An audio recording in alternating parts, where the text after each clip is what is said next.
What will happen with the historic Johnstown State Theater now that the group wanting to take over ownership are no longer looking to do so? We're asking the owner, which is Conemaugh Hospital. We also asked the city's mayoral candidates about how the State Theater can fit into Johnstown's future. Brock Owens has those answers and the latest on the theater. Brock? Well, Jen and Sean, I was inside the Johnstown State Theater today, and it's had its struggles recently.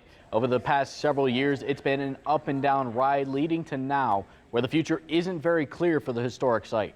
Hopes were high with an IMAX theater expected to be put in, but that's now been canceled because of a deed on the building restricting motion picture theaters. I spoke with the board member of the State Theater Foundation, Michele Adams, who calls it sad all around that they will no longer be taking over the State Theater building, which they've been looking to do for about 6 years. She says the foundation will be looking for a new direction in the coming weeks, but tells me that funds raised over the years are not dried up and they will be discussing what to do with that money.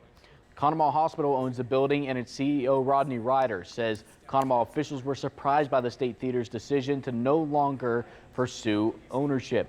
He does say the State Theater Foundation asked for $1.5 million in addition to the building to do the repairs needed. Reider says they declined to provide that money, but did pay about $50,000 for repairs after flooding damages last year. I asked Reider about what the future looks like for the theater. I want to see it work. And my thought is really from the heart is a gift to the city. Being in a theater is not a core business for healthcare. We want to be a community asset, but this is not our core business. So what can we do? We want to share it, give it as a gift, and make sure that it prospers. So that's really what we're trying to do here. I also spoke with the 2 mayoral candidates in Johnstown for the upcoming election to get their thoughts on the future of the State Theater and how it could fit into the future of the city.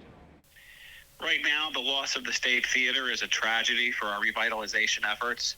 We've lost so many of our businesses and buildings downtown. We have to find a way to get the financials in order to make the building and the business and the theater self-sustainable.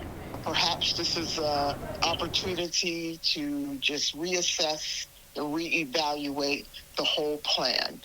Johnstown is resilient, and I believe that the board is also a resilient people. And Reider says Conemaugh is in the beginning stages of talking to 2 out of the area organizations who could potentially take over the State Theater. He says he would not expect the process to take nearly as long this time because the research needed is already done, and says other than the roof needing replaced and needing an elevator installed, he assures that the building is in good shape. Live in the studio, Brock Owens, 6 News.